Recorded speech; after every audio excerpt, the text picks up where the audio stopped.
Hello everyone, welcome to my channel economics and statistic.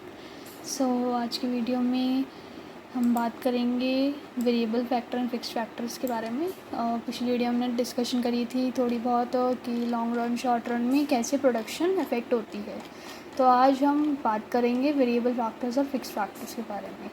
Variable factors क्या होते हैं जो चेंज होते रहते हैं शॉर्ट रन में। मतलब अगर मान लो कि मैं बिस्किट्स बना रही हूँ, तो बिस्किट्स उसको बनाने के लिए जो रॉ मटेरियल्स चाहिए मुझे, जैसे कि फ्लोर चाहिए यानी कि आटा, ठीक है, चीनी चाहिए और फ्लेवर वगैरह डालने के लिए जो चीज़ें मेरे को चाहिए वो सब रॉ मटेरियल्स है, क्योंकि वो मुझे शॉर्ट रन में ही चेंज करते रहने होंगे। कैजुअल लेबर जो दिहाड़ी पे काम करते हैं लेबर, वो पावर यानी इलेक्ट्रिसिटी बिल हमें हर महीने जो है भरना होता है। फ्यूल, जैसे कोई फ्यूल से चलने वाली चीज़ होती है उसमें भी फ्यूल जो है हमें बार बार चेंज करना होता है, यानी कि बार बार डलवाना होता है। बहुत सारे ऐसे फैक्टर्स होते हैं जो हमें शॉर्ट रन में ही चेंज करने होते हैं, और उन्हें हम वेरिएबल फैक्टर्स कहते हैं। और जो वेरिएबल फैक्टर्स है वो डायरेक्टली आउटपुट के साथ लिंक है, यानी कि फ्लोर यानी कि आटा जो है डायरेक्टली बिस्किट के लिए लिंक है ना, क्योंकि उसके बिना तो नहीं बन सकता ना। और जो आउटपुट इंक्रीज़ होता है तो रिक्वायरमेंट फॉर, मतलब वेरिएबल फैक्टर की रिक्वायरमेंट ऑल्सो भी बढ़ जाती है। यानी कि अगर मेरे को आउटपुट बढ़ाना है, मेरे को मान लो पहले मैं 10 बिस्किट बना रही थी, अब मुझे 10 और बना रही है, यानी कि 20 बिस्किट बनाने हैं, तो मुझे रॉ मटेरियल भी और चाहिए होगा। मुझे आटा ज़्यादा चाहिए होगा, चीनी ज़्यादा चाहिए होगी और बाकी सारी चीज़ें भी ज़्यादा चाहिए होगी, ठीक है। और जो variable factor are not required in case of zero output. अगर आउटपुट है ही नहीं कोई, तो वेरिएबल फैक्टर क्या करेंगे हम? अगर मुझे कोई बिस्किट बनाना ही नहीं है तो मैं इन सब का करूँगी क्या? तो ये तो एक जनरली बात होगी, मतलब तो कह सकते हैं कॉमन सेंस है। अगर मुझे कुछ चाहिए ही नहीं, कोई आउटपुट ही नहीं चाहिए, तो वेरिएबल फैक्टर क्या करूँगी मैं, ठीक है। फिर आता है हमारा फिक्स्ड फैक्टर। फिक्स्ड फैक्टर क्या होते हैं जो शॉर्ट रन में चेंज नहीं होते, मतलब जो लॉन्ग रन तक चलते रहते हैं। जैसे मशीनरी, अब एक फ़ोन ख़रीद लेते हैं, ये थोड़ा ना कि हर महीने फ़ोन बदल रहे हैं, ऐसा नहीं होता। हम उसे जितना चलता है अप्रॉक्सीमेटली 3-4 साल तक उसे चलाते हैं, और या फिर 2 साल तक, जो लाइक नॉर्मल तो है। बिल्डिंग बिल्डिंग तो कितने सालों सालों तक वही बिल्डिंग रहती है, 20 साल 30 साल, है ना। लैंड तो बट ऑब्वियस कि लैंड तो वही रहेगा, उस पर तो अलग नहीं कोई चेंज आएगा। तो इसलिए ये सब क्या है, फिक्स फैक्टर, इन्हें कोई शॉर्ट रन में चेंज करने की ज़रूरत नहीं है। जो फिक्स फैक्टर है उनकी क्वांटिटी हमेशा सेम ही रहेगी, कि आउटपुट थोड़ा सा बढ़ रहा है कम हो रहा है उसका तो सेम ही है, वो चेंज नहीं होती। अगर आउटपुट बढ़ रहा है तो नहीं चेंज होगा, कम हो रहा है नहीं होगा, अगर ज़ीरो है तब भी, कोई आउटपुट नहीं भी बन रहा तब भी उसमें थोड़ा ना कोई चेंज आएगा।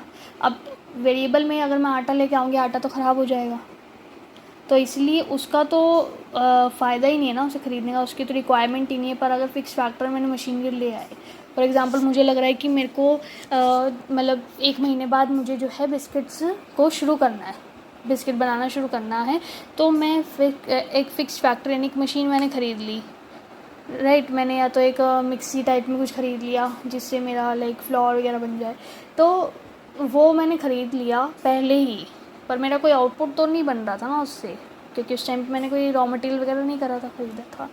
तो इसीलिए फ़िक्स फैक्टर ज़रूरी नहीं है कि ज़ीरो आउटपुट होगा तो वो नहीं होएगा। हम फ़िक्स फैक्टर तब भी रख सकते हैं, यानी कि वो उस टाइम पे भी हो सकता है। डिफ्रेंशिएट काफ़ी इंपॉर्टेंट होता है इनके बीच में, कि वेरिएबल फैक्टर क्या होता है, फिक्स फैक्टर में क्या डिफरेंस है। वेरिएबल फैक्टर जो शॉर्ट रन में चेंज हो जाते हैं, फिक्स फैक्टर जो शॉर्ट रन में चेंज नहीं होते हैं। आउटपुट से रिलेशन बोले तो ये डायरेक्ट है, और they do not very directly, और ये डायरेक्ट नहीं है, ये इनडायरेक्ट है। इसको इतना बड़ा लिखने की बजाय हम लिख सकते हैं इनडायरेक्टली है। एग्ज़ाम्पल लिखेंगे, जैसे वेरिएबल में raw material, labour, power, fuel. Fixed में आ जाएगा building, plant, machinery, permanent staff भी होता है, तो फिर वो हमारा फिक्स्ड फैक्टर में आ जाएगा। ये कुछ एग्ज़ाम्पल, एक एग्ज़ाम्पल उन्होंने लिया हुआ है, जैसे पढ़ लेते हैं इस एग्ज़ाम्पल को भी। श्याम मैन्युफैक्चरर्स जो है वो पेन मैन्युफैक्चर करता है, एक मशीन की हेल्प से जो फिक्स फैक्टर है उसकी जो मैक्सिमम कैपेसिटी है प्लांट की वो है मतलब 2000 पेन बना सकता है मैक्सिमम। अब जो वेरिएबल फैक्टर जिससे मैं 2000 पेन बना रही हूँ वो क्या है, 10 लेबर है और 100 किलो रॉ मटेरियल जो भी चाहिए होता है वो सब। पर डिमांड कम है मार्केट में, तो शाम मैन्युफैक्चर सिर्फ 600 पेन, जिसमें उसको 4 लेबर और 30 किलो रॉ मटेरियल चाहिए। अब क्या हुआ कि शॉर्ट टर्म में बात करें, शाम को एक और ऑर्डर आ जाता है, फॉर एग्ज़ाम्पल 900 पेन का ऑर्डर आ जाता है, तो इसको फुलफ़िल करने के लिए उसे और वेरिएबल फैक्टर चाहिए होगा, यानी लेबर और रॉ मटेरियल और चाहिए होगा, यानी कि 600 + 900 टोटल 1500 पेन अब उसे बनाने होंगे। टोटल कैपेसिटी जो पीरियड है वो उस पीरियड में हमें कंप्लीट करना होगा 900 पेन का ऑर्डर, तो ये शॉर्ट रन में होगा। जो ये पीरियड है शॉर्ट रन का, ये इतना छोटा है, is too short to cause any change, मतलब ये इतना छोटा है कि फिक्स फैक्टर में हम चेंज ला ही नहीं सकते। वो प्रोडक्शन को हम इंक्रीज़ कर सकते हैं सिर्फ एक एक्सटेंट तक जितनी एक फिक्स फैक्टर की कैपेसिटी है। ठीक है, मतलब कि मेरे पास जैसे ऑर्डर आया कि मुझे 900 पेन चाहिए और उस टाइम पीरियड में हम इतना टाइम नहीं है कि हम फिक्स फैक्टर को चेंज कर सकें, तो हम एक कैपेसिटी तक ही कर सकते हैं। यानी हमारी कैपेसिटी 2000 पेन की थी तो हम 2000 पेन से ज़्यादा नहीं बना सकते शॉर्ट पीरियड ऑफ टाइम में। लॉन्ग रन में अगर हमें बहुत ज़्यादा ऑर्डर आया है, 1800 पेन्स का ऑर्डर आया है 900 के बजाय, तो टोटल प्रोडक्शन हो जाएगी 2400 हो जाएगी, पर हम तो 2000 ही बना सकते हैं। तो अब शाम को ज़्यादा प्लांट चाहिए होगा, लेबर भी चाहिए होगी और रॉ मटेरियल भी चाहिए होगा, तो इसमें उसे ज़्यादा लॉन्ग रन के यानी कि ज़्यादा टाइम चाहिए, क्योंकि ये सब अरेंज करके उसे बनाना होगा। लॉन्ग रन में जो डिफरेंस होता है फिक्स फैक्टर वेरिएबल फैक्टर का, ये बिल्कुल ख़त्म हो जाता है और सारे ही फैक्टर वेरिएबल हो जाते हैं, क्योंकि चेंज करना उस टाइम पे इम्पॉर्टेंट हो जाता है सारे ही फैक्टर्स को, राइट। सो इसीलिए लॉन्ग रन में कोई भी वेरिएबल और फिक्स फैक्टर होता ही नहीं है, उसमें सभी वेरिएबल होते हैं। फिर हमारा आता है टाइप्स ऑफ प्रोडक्शन फंक्शन। ये जो हमने पढ़ा, शॉर्ट रन प्रोडक्शन फंक्शन और long run production function. Short run को वेरिएबल प्रोपोर्शनेट टाइप भी कहते हैं और लॉन्ग रन को कांस्टेंट प्रोपोर्शनेट टाइप भी कहते हैं। शॉर्ट रन जो है उसमें हमारा आउटपुट जो है इंक्रीज़ हो रहा है जब, तो हम सिर्फ क्या चेंज कर रहे हैं, अदर लाइक रॉ मटेरियल को चेंज कर रहे हैं, बाकी सब अनचेंज है। As there is change in variable input only, सिर्फ वेरिएबल में ही चेंज आ रहा है, तो जो रेशियो है डिफरेंट इनपुट्स की, जो अलग अलग इनपुट हम लगा रहे हैं ताकि आउटपुट चेंज हो सके, वो अलग होती है। जो रिलेशनशिप है वो हम लॉ ऑफ वेरिएबल प्रोपोर्शन से डिस्कस करते हैं, जो हम आगे डिस्कस करेंगे। लॉन्ग रन में क्या होता है, लॉन्ग रन में सब भी चेंज कर रहे हैं हम, चाहे वो किस टाइप का भी मटेरियल हो, हम सबको ही चेंज कर रहे हैं। अगर आउटपुट इंक्रीज़ हो रहा है, वो कैसे इंक्रीज़ हो रहा है, जब हम सब कुछ ही चेंज कर रहे हैं, सारा ही इनपुट चेंज कर रहे हैं हर एक सेम प्रोपोर्शन में। अलग अलग प्रोपोर्शन क्यों था, क्योंकि यहाँ पर सिर्फ वेरिएबल ही चेंज हो रहा है ना, फिक्स तो चेंज हो ही नहीं रहा। ठीक है, इसको भी हम उसी law of return to scale के बारे में आता है, ये जो हमारा सिलेबस में नहीं है, पर हम इसके बारे में डिस्कस करेंगे आगे।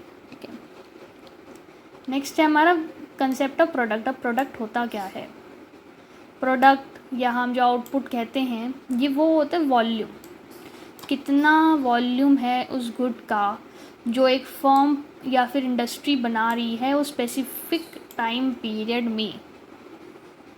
जो कंसेप्ट होता है प्रोडक्ट का वो अलग अलग एंगल से देख सकते हैं हम, जैसे कि टोटल प्रोडक्ट कितना बन रहा है, मार्जिनल कितना प्रोडक्ट है, एवरेज कितना प्रोडक्ट है, तो इन 3 बेसिस पे हम प्रोडक्ट को क्लासीफाई कर सकते हैं। तो अब टोटल प्रोडक्ट के बारे में बात करते हैं। टोटल प्रोडक्ट हमारा होता है कि कितना टोटल हम उस कमोडिटी को प्रोड्यूस कर रहे हैं उस गिवन पीरियड ऑफ टाइम में। जैसे कि 10 लेबर 60 केजी राइस बना सकती है, 60 किलो राइस बना सकती है, तो टोटल प्रोडक्ट 60 केजी होगा। अब शॉर्ट रन में एक फर्म जो है वो एक्सपैंड कर सकती है अपना टोटल प्रोडक्ट अगर वो वेरिएबल फैक्टर्स को इंक्रीज़ कर दे। पर इन लॉन्ग रन टीपी को इंक्रीज़ करना या टीपी इस टोटल प्रोडक्ट उसको बढ़ाने के लिए हमें दोनों ही चीज़ें, अब ये तो बहुत ही लॉजिक सी चीज़ थी, अब इतनी देर से हम यही पढ़े जा रहे हैं कि शॉर्ट रन में वेरिएबल फैक्टर चेंज होते हैं, लॉन्ग रन में दोनों चेंज होते हैं, तो बहुत ऑब्वियस है कि टोटल प्रोडक्ट अगर बढ़ाना है लॉन्ग रन में तो हमारे को दोनों ही चेंज करना पड़ेगा। अब टोटल प्रोडक्ट को हम टोटल फिजिकल प्रोडक्ट भी कहते हैं, टोटल रिटर्न भी कहते हैं, टोटल आउटपुट भी कहते हैं, ठीक है। फिर आता है एवरेज ऑन, जैसे हम कहते हैं ऑन एन एवरेज इतना तो बन ही जाएगा, ठीक है। वो कैसे हम निकालते पर यूनिट, जैसे एक टोटल प्रोडक्ट हमने निकाला 60 केजी कि वो 60 केजी बना सकता है 10 लेबर के साथ, यानी एक लेबर कितना बना सकती है 6 केजी। एक लेबर कितना बना सकती है 6 किलो बना सकती है राइस, ठीक है। तो एवरेज प्रोडक्ट क्या हो जाता है हमारा टोटल प्रोडक्ट अपॉन में कितने वेरिएबल फैक्टर हम लगा रहे हैं। इधर हम 10 लेबर लगा रहे थे तो 10 से डिवाइड कर देंगे। अब ऐसे ही टीपी का अगर फॉर्मूला निकालना होगा तो हम क्रॉस मल्टीप्लाई कर देंगे, सॉरी इसको ऊपर ही ले जाएंगे, क्रॉस मल्टीप्लाई नहीं करेंगे, सिर्फ हम इसको ऊपर ले जाएंगे क्योंकि हमें टीपी को अकेला करना है। जब भी किसी चीज़ को निकालना होता है उसे हम अकेला कर देते हैं, तभी वो निकलेगा, नहीं तो वो निकलेगा ही नहीं। इसको इधर भेज देंगे तो टीपी क्या हो जाएगा हमारा AP into unit of variable factors, ठीक है। एवरेज प्रोडक्ट क्या होता है, एवरेज फिजिकल प्रोडक्ट भी कहते हैं और एवरेज रिटर्न भी कहते हैं। सेम कि जैसे हम प्रोडक्ट को आउटपुट रिटर्न के नाम से जानते हैं, फिजिकल प्रोडक्ट के नाम से जानते हैं, इसलिए उसके अलग अलग नाम होते हैं। अब मार्जिनल प्रोडक्ट क्या होता है कि कितना ऐड हुआ है। मान लो कि पहले हम इसमें जैसे हम एग्जांपल लेते ही चल रहे 10 लेबर के साथ 60 केजी राइस बन रहा था, अब मैंने लेबर बढ़ा दी, 11 लेबर हो गई है और 67 केजी राइस बन रहा है। तो 11वें लेबर का क्या MP होगा, मार्जिनल प्रोडक्ट होगा 7 KG. 11th labour will be MP, अगर हम निकालेंगे 11th लेबर का तो 7 केजी होगा।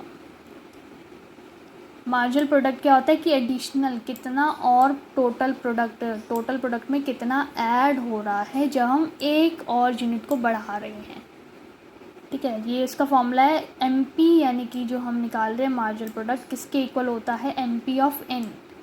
यानी अगर मान लो 10 लेबर पे 60 केजी बन रहा था, 11th लेबर पे 67 केजी बन रहा है, तो TP ऑफ N हमारा 67 होगा nth टर्म, n-1 हमारा 60 होगा। n क्या है 11 और n-1 क्या है 10th, ठीक है। तो 60 - 67 हमारा 7 केजी आ गया, तो यानी 11th लेबर 7 केजी प्रोड्यूस करेगी, राइट। समझ आया ये चीज़। तो हमारा 3 हमने चीज़ें पढ़ी, टोटल प्रोडक्ट, एवरेज प्रोडक्ट और मार्जिनल प्रोडक्ट। अब MP को निकालने का एक और तरीका भी होता है। अब MP चेंज होता है इन TP व्हेन एक, मतलब MP TP में कब बदलता है जब एक और यूनिट आ जाती है। पर जब चेंज इन वेरिएबल फैक्टर ज़्यादा हो, एक से ज़्यादा है, मान लो एक है ही नहीं, जैसे यहाँ पर तो 1 ही था ना, एक से ही बड़ा था, पर अब एक से ज़्यादा है तो क्या करेंगे, तो हम निकालेंगे चेंज इन TP अपॉन में चेंज इन N, यानी चेंज इन वेरिएबल। तो मान लो अगर हम ये एग्जांपल लेते, 10 लेबर थी 60 केजी बना रही थी, अब 12 हो गई और मान लो 80 बना रही है, ठीक है। तो इसमें क्या आ जाएगा हमारा चेंज इन TP कितना हुआ है 20 का, और चेंज इन वेरिएबल फैक्टर कितना हुआ है 2 का, तो हमारा एवरेज आ गया, मतलब कि मार्जिनल प्रोडक्ट 10 आ गया, ठीक है। ऐसे इन्होंने लिया कि पहले 2 लेबर 60 यूनिट बना रही थी, अब 5 लेबर 90 यूनिट बना रही है, यानी 2 60 बना रही थी और 5 90 बना रही है। अब इस केस में क्या हो जाएगा, हम डिफरेंस लेंगे इन दोनों का 90 और 60 का। 90 और 60 का डिफरेंस क्या है 30, और इन दोनों का डिफरेंस लेंगे 5 - 2 3, डिवाइड करेंगे तो क्या आ जाएगा 10 यूनिट्स।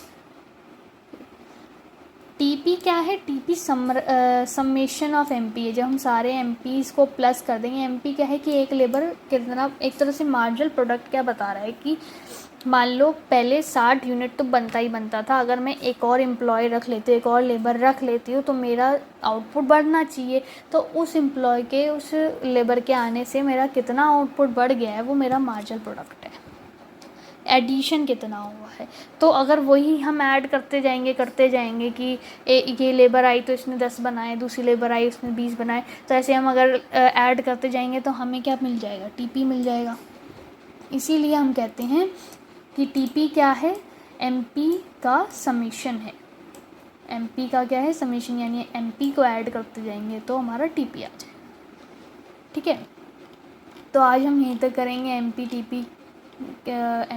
टीपी और एपी के बारे में हमने पढ़ा, राइट। नेक्स्ट वीडियो में आगे के हम डिस्कस करेंगे रिटर्न टू अ फैक्टर का। अगर आपको वीडियो अच्छी लगी हो तो प्लीज़ लाइक करें, सब्सक्राइब करें और शेयर करें अपने फ्रेंड्स के साथ। और आपको कोई भी डाउट हो तो आप अपने कमेंट्स सेक्शन में लिख सकते हैं डाउट्स, और या फिर चैनल के डिस्क्रिप्शन पे 2 क्लासरूम लिंक्स है, आप उन्हें ज्वाइन करके भी उससे पूछ सकते हैं। ठीक है, तो प्लीज़ अगर आपको वीडियो अच्छी लगी तो प्लीज़ शेयर ज़रूर करें अपने फ्रेंड्स के साथ। Thank you everyone.